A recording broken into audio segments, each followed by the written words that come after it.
Hello and welcome to the interview on France 24. My guest today is the Deputy Foreign Minister and spokesman for Iran's Foreign Ministry, Saeed Khatibzadeh.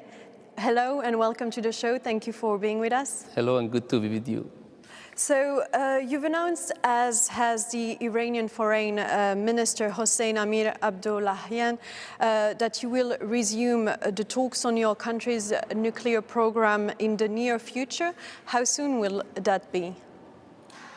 Actually, as soon as the review process is done.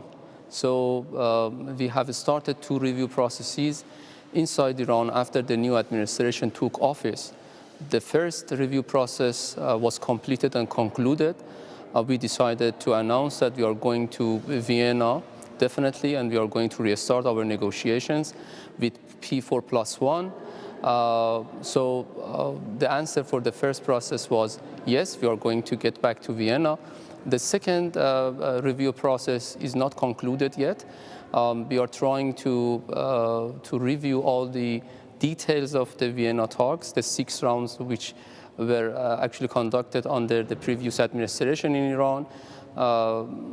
There have been questions. The new administration is trying to find out what are the shortcomings, what are the characteristics, for the previous talks. And soon there will be a conclusion to that review process, and then we will be able to set a date and time for the new round of talks. Do you have a time? The president and the foreign minister both have said that as soon as the review process is concluded, we have a very, very hard work now in Tehran on reviewing all the details of the negotiations. There are a lot of details to negotiations. I assume that it will be less than the time needed for President Biden and his team to get back to or to come to Vienna. What are the points that you expect more details about? There what are the questions blocking points? for new administration to find out why the previous talks didn't reach to a satisfactory phase of talks, or the document that all sides being happy with that. So all those questions have been written.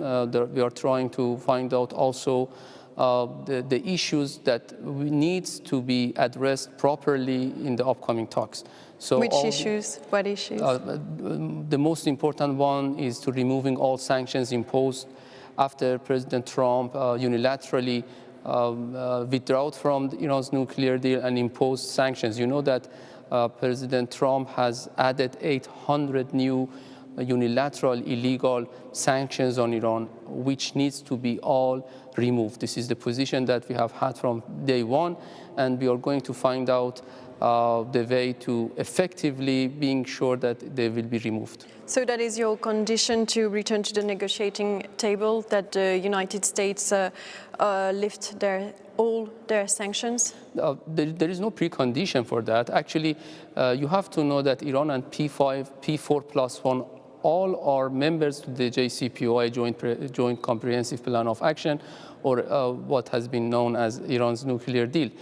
United States would like to get back to the room, so it needs ticket, and the ticket is to be able to respond to the request of all P4+1, including Iran. There are important issues. One is removing all sanctions imposed, reimposed, or relabeled, or newly labeled by Trump, and also to give a proper guarantee that there would be nobody in Washington again to violate the deal. Demanding any other concessions from the United States? We think that we should negotiate on the negotiating table. We are not here to negotiate, but the bottom line is that we have to respect the deal that we negotiated, we signed and sealed. So we have to make sure that there is enough guarantee that all sides would fully and faithfully implement the nuclear deal. Do you have a new hope now that Joe Biden is at the White House? President Biden campaigned with this promise that he's going to get back to all internationally endorsed agreement that Trump administration unilaterally exited, including Paris Accord, including the JCPOA. There were ample hope in Washington that this will be happening relatively rapidly. On JCPOA, it didn't happen. To be frank and to be honest, the new administration of the United States has not changed any politics toward Iran or any political approach toward Iran. The same sanctions which were imposed by Trump administration is in place right now. And we have not seen any meaningful or great change in their policies vis-a-vis Iran. Israeli Prime Minister Naftali Bennett, talking at the UN General Assembly, claimed that your nuclear program is at a critical point, that all red lines have been crossed and inspections ignored. I'm quoting him. What do you reply to that? I think that everybody knows that Israel is in no position to talk about Iran. Israel is sitting on hundreds of nuclear warheads, is not member of NPT, refusing to join NPT or accepting any international monetary regime.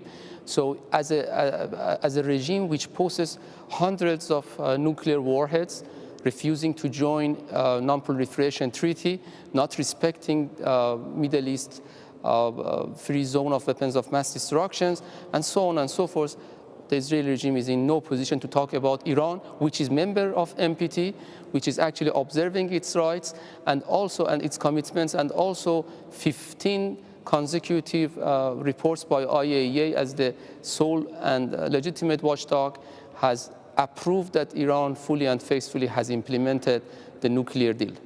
So you're saying you're not trying to get the nuclear weapon?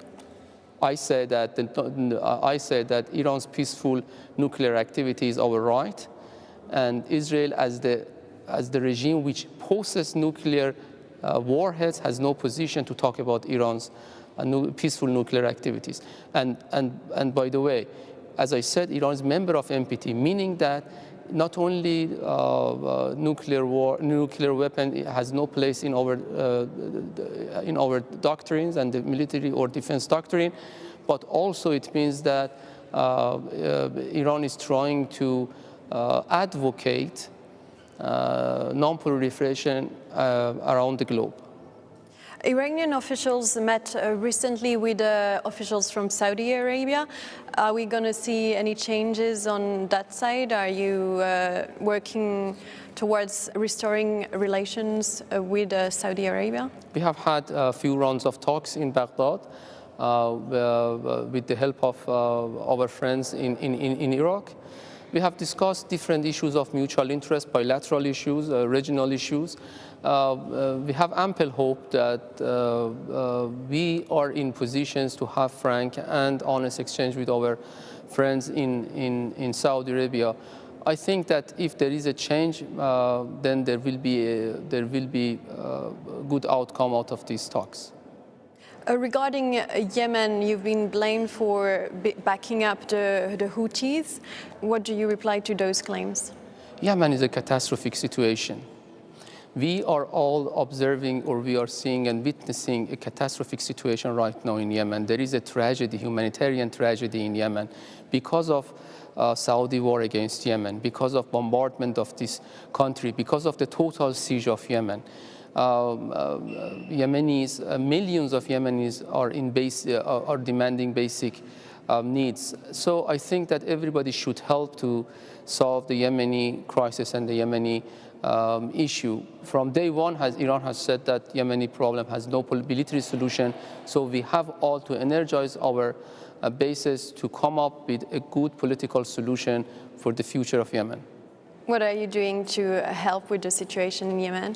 Iran was so constructive in terms of not only helping the United Nations envoys and United Nations initiative to talk to our friends in Yemen, but also to facilitate intra-Yemeni talks. One of the issues that we have talked also with our Saudi counterparts in Baghdad was about Yemen, and we continue to do so. Finally, the Taliban, who seized power in Afghanistan, are demanding international recognition. What is your relationship with the Taliban government going to be? I think it is too soon to talk about recognition right now. Iran has access and has contacts with all sides in Afghanistan.